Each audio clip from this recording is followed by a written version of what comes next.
आज हम जानेंगे बिटकॉइन के बारे में। ये बिटकॉइन क्या है, कैसे यूज करते हैं, हम इसे कैसे ट्रांजैक्शन करते हैं, कैसे हम इसे खरीद सकते हैं। इस तरह का सभी जो डाउट वगैरह है हम इस वीडियो में सॉल्व करने की कोशिश करेंगे। हम जानते हैं कि हमारा एक वीडियो बहुत लंबा हो जाता है कि हम एक ही वीडियो में आपको सभी तरह का इन्फॉर्मेशन देने की कोशिश करते हैं ताकि आपको और कोई वीडियो देखने की जरूरत ना हो। इसलिए शायद हमारा वीडियो थोड़ा लंबी हो जाती है, लेकिन आपको इन्फॉर्मेशन भी बहुत ज्यादा मिलता है। आपको 2-3 वीडियो देखने में जो भी इन्फॉर्मेशन मिलता है वो हमारा एक वीडियो देखने से ही उस तरह का इन्फॉर्मेशन आपको मिल जाएगा। तो चलते हैं। ये बिटकॉइन वगैरह जो भी है इसे हम क्रिप्टो करेंसी बोलते हैं। मतलब आप लोग शायद बिटकॉइन का ही नाम ज्यादा सुने होंगे, लेकिन बिटकॉइन के जैसा और भी करेंसी है जिसे हम डिजिटल फॉर्म में यूज करते हैं। जैसे उनमें से सबसे ज्यादा यूज होता है बिटकॉइन और सबसे ज्यादा वैल्यू है बिटकॉइन का ही है अभी। लेकिन और भी क्रिप्टो करेंसी है जैसे कि है Ethereum, Litecoin, Tether, Tron, Cardano, पोलाका, टेलर, मोनेरो, लिब्रा, ये सब भी क्रिप्टो करेंसी का ही एक फॉर्म है। और इस तरह का 5000 क्रिप्टो करेंसी आपको मिल जाएगा, यानी कि बिटकॉइन के जैसा ही मिल जाएगा, लेकिन उसमें सबसे वैल्यूएबल जो है बिटकॉइन ही है। तो आप जानेंगे हम इसे बनाया किसने। तो देखा जाए तो 2009 में सतोशी नाकामोटो नाम का एक आदमी ने इंटरनेट पर एक पेपर रिलीज किया था। एक बार उस पेपर में सभी तरह का डिटेल्स इस बिटकॉइन के बारे में था। पहले जो आया था वो बिटकॉइन ही था, तो बिटकॉइन के बारे में ही उन्होंने सभी कुछ तरीके का डिटेल्स दिया हुआ था कि ये बिटकॉइन कैसे हम बना सकते हैं, इसे हम कैसे यूज कर सकते हैं, इसे किस तरह से कंट्रोल होगा, कितना बिटकॉइन हम जनरेट कर सकते हैं और इसमें हम कैसे इस बिटकॉइन को यूज कर सकते हैं। तो उसने जो पेपर रिलीज किया था, जो सीधा सा फॉर्म है बस यही है: transaction version of electronic cash that would allow payments to be sent direct from one person to another person without going through any financial institute or bank।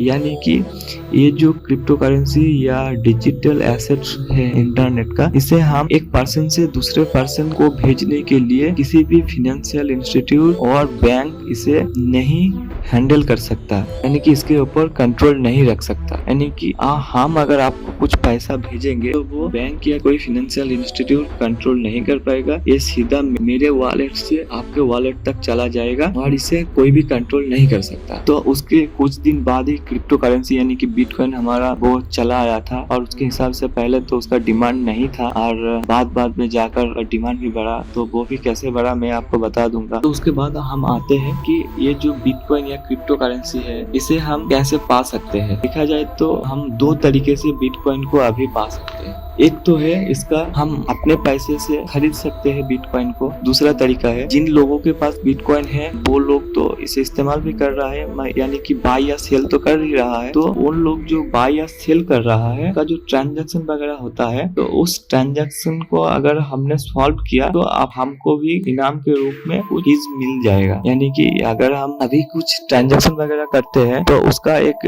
Percentage हम लोगों को दिया जाता है या बैंक ले रहा है। तो उस तरीके का ही अगर आपने किसी का भी पेमेंट रिसॉल्व कर दिया तो वो आपको कुछ पैसा उसके इनाम में देगा, बिटकॉइन में ही देगा। तो आप उस तरह से आपका जो बिटकॉइन या जमा कर सकते हो या आप खुद से खरीद सकते हो। जैसे कि बहुत सारा ऐप अभी मिल रहा है, कॉइन स्विच, कुबेर, यूनिकॉइन, जैफी, कॉइनडेस्क, इस तरह का बहुत सारा ऐप आपको मिल जाएगा। इंडिया में प्ले स्टोर में भी मिल जाएगा जहाँ से आप खरीद सकते हो। लेकिन आप देखोगे तो बिटकॉइन का बहुत ज्यादा वैल्यू है। तो एक बिटकॉइन खरीदने के लिए अभी तो आपको 25 लाख से 30 लाख तक देना हो सकता है। लेकिन आप इतना पैसा आपके पास अगर नहीं है तो भी कोई दिक्कत नहीं है, आप 100 रुपए से भी ये खरीद सकते हो इन ऐपों की मदद से। तो उसके बाद हम चले आते हैं, ये जो बिटकॉइन या क्रिप्टो करेंसी वगैरह है ये इंडिया में लीगल है या अनलीगल है। जो बिटकॉइन इन्वेंट हुआ था 2009 में, उसके बाद से तो इंडिया में ये ट्रांजैक्शन वगैरह नहीं होता था। और उसके बाद 2013 में कुछ ट्रांजैक्शन इंडिया में भी हो रहा था, यानी कि INR से बिटकॉइन में कन्वर्ट हम कर सकते हैं। तो 2013 में ही स्टार्ट हो गया था। लेकिन कुछ देर बाद जाकर इंडियन गवर्नमेंट ने अप्रैल 2018 को सभी बैंकों को बोल दिया कि बिटकॉइन से जो भी ट्रांजैक्शन वगैरह हो रहा है वो ट्रांजैक्शन वगैरह अभी बैंक नहीं करेगा।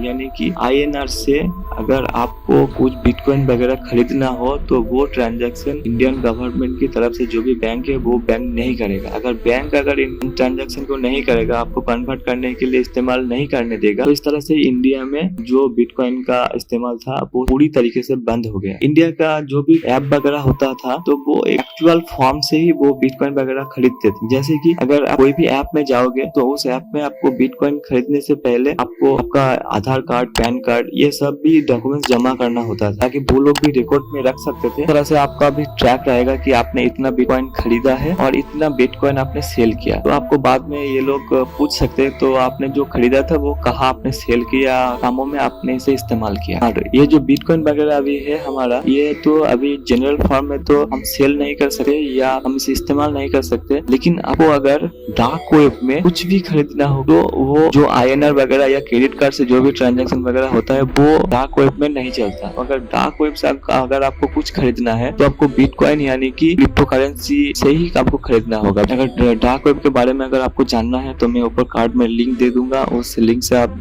डार्क वेब क्या है, कैसे इसे इस्तेमाल करते हैं, वो वीडियो आप देख सकते हो। तो फिर से हम चले जाते हैं टॉपिक में। इंडियन गवर्नमेंट ने तब बोला था कि डार्क वेब में तो ये इस्तेमाल होता है, तो डार्क वेब में इस्तेमाल होने से अगर किसी ने अगर कुछ खरीद लिया तो हम तो इसका कुछ ट्रैक नहीं रख पाएंगे, तो इलीगल काम तो ज्यादा ही होगा। तो इसके हिसाब से ही इंडियन गवर्नमेंट ने उसे बैन किया था। लेकिन हम लोगों का जो भी ऐप वगैरह होता है वो तो एक डॉक्यूमेंट्स वगैरह से ही वो मैं देता था। इसलिए क्या हुआ, जब सुप्रीम कोर्ट में केस गया तो उन लोगों ने सभी तरह का डॉक्यूमेंट दिखाया कि हम इस तरह से ये ट्रांजैक्शन वगैरह करते हैं इंडिया में, जो भी कुछ खरीदता था उसका पूरा का पूरा रिकॉर्ड ही रहता है। तरह से गवर्नमेंट को सब कुछ बोलने के बाद सुप्रीम कोर्ट ने 4 मार्च 2020 को ये क्रिप्टो करेंसी से जो भी बैन वगैरह था वो रिलीज कर दिया। तो उसके हिसाब से अभी देखा जाए तो इंडिया में ये लीगल है, आप लीगल तरीके से खरीद सकते हो या लीगल तरीके से बेच सकते हो। लेकिन एक यहाँ पे दिक्कत है, अभी क्रिप्टो करेंसी में कोई भी चीज आपको सेल होते हुए नहीं दिखेगा, यानी कि कोई क्रिप्टो करेंसी नहीं लेता है उसके भी सामान सेल करने के लिए। तो आप अभी क्या कर सकते हो, तो INR से बिटकॉइन में कन्वर्ट कर सकते हो और बिटकॉइन यानी क्रिप्टो करेंसी से आप इसे INR में कन्वर्ट कर सकते हो। इस तरीके का बहुत सारा ट्रेडिंग भी अभी चल रहा है, इसी ऐप से आप ट्रेडिंग भी कर सकते हो उसके हिसाब से। तो इंडिया में अभी ये लीगल है और आप इसे लीगल तरीके से यूज कर सकते हो, इसमें कोई दिक्कत वगैरह नहीं है। करेंसी यानी कि इंडिया में देखेंगे INR इंडिया का करेंसी है, USD अमेरिका का करेंसी है। तो ये करेंसी किसी न किसी रेगुलेशन से ही चलता है, यानी कि कोई ना कोई इसे कंट्रोल करता है। लेकिन इस बिटकॉइन को कोई भी कंट्रोल नहीं कर सकता, इसका पेपर फॉर्म कुछ भी नहीं होता, जो भी होता है डिजिटल फॉर्म में ही होता है। ये सब तो चलते ही इंडिया में वो भी एक पॉइंट था जिसके हिसाब से वो बैन किए थे। तो अब हम आते हैं बिटकॉइन की ट्रांजैक्शन की तरफ, क्योंकि हम अगर देखेंगे हम अभी जो भी ट्रांजैक्शन वगैरह करते हैं वो एक बैंक से दूसरी बैंक के अकाउंट में जाता है। मतलब आप अगर कुछ पैसा मेरे को भेजा तो मेरा जिस बैंक पे अकाउंट है उस बैंक पे आपका पैसा आएगा, वो ट्रांजैक्शन वगैरह होता है। लेकिन यहाँ पर जो भी क्रिप्टो करेंसी है इसे कोई कंट्रोल नहीं करता, ये सीधा आपके पास से मेरे पास आ जाएगा, तो इसमें कोई भी नहीं रहेगा। तो बैंक की तरफ से देखोगे तो अगर आपका ट्रांजैक्शन फेल हो गया तो आप बैंक वालों को बोल सकते हो, लेकिन यहाँ पर अगर कोई कुछ ट्रांजैक्शन फेल हो गया तो आप किसी को भी नहीं बोल पाओगे कि मेरा ट्रांजैक्शन फेल हो गया। ये कैसे चलेगा? अगर आप देखोगे तो बिटकॉइन इतना वैल्यू है, एक बिटकॉइन आपने किसी को भेजा फिर से वो फेल हो गया तो आपका इतना पैसा नुकसान हो जाएगा। ऐसा कुछ नहीं है बिटकॉइन के बारे में। अगर आप एक बिटकॉइन भेजोगे तो जेन्युइनली वो बिटकॉइन जाएगा। इसका सभी एल्गोरिथम आप बिटकॉइन की वेबसाइट में जाकर आप देख सकते हो किस तरीके का है, ये कैसे ट्रांजैक्शन होता है, सभी तरीके का डिटेल्स इसमें दिया हुआ है। अगर एक बिटकॉइन को ट्रांजैक्शन करना होता है तो जो बिटकॉइन का ट्रांजैक्शन का प्रोसेस है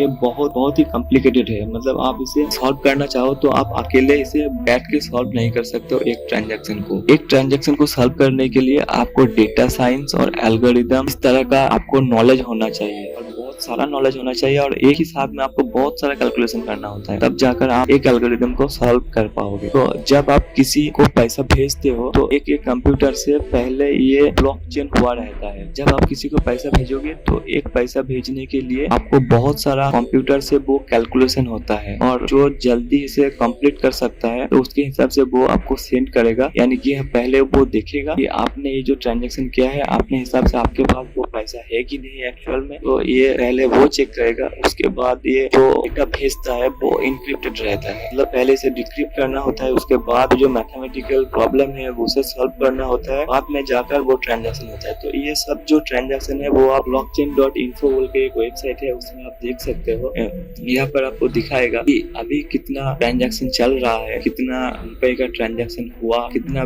बिटकॉइन का वैल्यू है, ये सब आप इसमें देख सकते हो। तो उसके हिसाब से अगर आप कुछ भी ट्रांजैक्शन वगैरह कर रहे हो आपको जो भी आईडी वगैरह मिलता है, वो आईडी से आप यहाँ पर आकर देख सकते हो बाकी में ये प्रोसेस हो रहा है कि नहीं। तो आप सभी कुछ ओपन सोर्स है, आप देख सकते हो। तो ये जो ट्रांजैक्शन वगैरह जो लोग करता है, इस ट्रांजैक्शन में जो लोग हेल्प करता है कंप्यूटर से, उसे माइनर बोला जाता है। तो वो लोग माइनिंग करते हैं, यानी कि वो प्रोसेस और एल्गोरिदम, कैलकुलेशन एल्गोरिदम वो लोग सॉल्व करती है और जाकर बाद में कुछ जो बिटकॉइन है उसे इनाम के रूप में मिलता है। तो ये जो बिटकॉइन का जो भी प्रोसेस है यानी कि माइनिंग है, इस माइनिंग में बहुत ज्यादा हार्डवेयर इस्तेमाल होती है। यानी कि हमारा एक सीधा लैपटॉप या कंप्यूटर को अगर आप एक एल्गोरिदम सॉल्व करने के लिए दोगे तो बहुत टाइम लग जाएगा। तो इसीलिए एक ब्लॉकचेन बना हुआ है कि सभी ने इसे एक पार्ट पार्ट करके इसका जो भी प्रॉब्लम है वो सॉल्व करेगा और सर्वर को भेजेगा। तो अपने हिसाब से आप वो लैपटॉप से भी इस्तेमाल करके वो माइनिंग कर सकते हो, या आप माइनिंग के लिए दूसरा कंप्यूटर इस्तेमाल कर सकते हो। यानी कि माइनिंग का अलग एक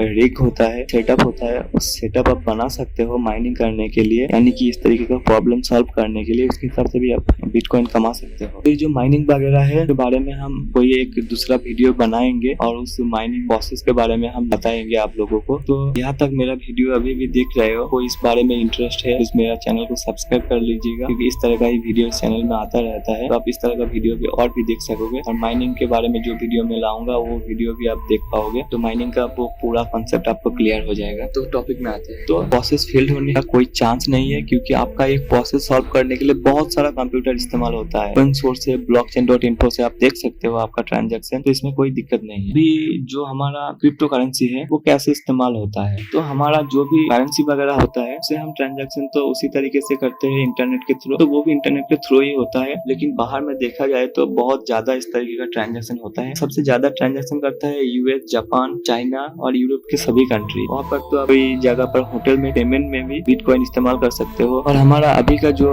टेस्ला इलेक्ट्रिक कार है, तो वो इलेक्ट्रिक कार आपका जो बिटकॉइन है वो उसी बिटकॉइन को इस्तेमाल करके आप पूरा का पूरा एक कार खरीद सकते हो। अभी पेपल, फेसबुक, इस तरह का जो प्लेटफॉर्म है, इस प्लेटफॉर्म में भी आप बिटकॉइन का इस्तेमाल कर सकते हो। और ज्यादा तो डार्क वेब में ही होता है। और इस तरह का जो भी बिटकॉइन है, उस बिटकॉइन में अभी बहुत सारा बड़ा बड़ा आदमी इन्वेस्ट कर रहा है, जैसे कि जैक डॉरी, माइक टाइसन, तरीके का बहुत आदमी है ये ट्रांजैक्शन वगैरह कर रहा है। इलन मार्क्स ने अभी डॉज कॉइन बोल के एक कॉइन में बहुत सारा इन्वेस्ट किया। इसके हिसाब से अभी तो बहुत इन्फ्लुएंस मिल रहा है। बाद में इलेक्ट्रिक करंट से ही हम लोगों को शायद बाद में और भी इस्तेमाल होगा, तो हम बाद में देखेंगे कि क्या होता है कि नहीं होता है। तो इस वीडियो में लगभग आपको एक ओवरव्यू मिल गया क्रिप्टो करेंसी के बारे में। अगर और भी आपके पास कुछ भी क्वेरी हो तो आप कमेंट कर सकते हो, हम उसे भी सॉल्व करने की कोशिश करेंगे। और चैनल को सब्सक्राइब कर लेना, क्योंकि चैनल नया है अभी, और इस तरह का वीडियो में आपका इंटरेस्ट हो तो ये चैनल आप सब्सक्राइब कर सकते हो। बाकी हम मिलते हैं किसी और वीडियो में, तब तक के लिए बाय।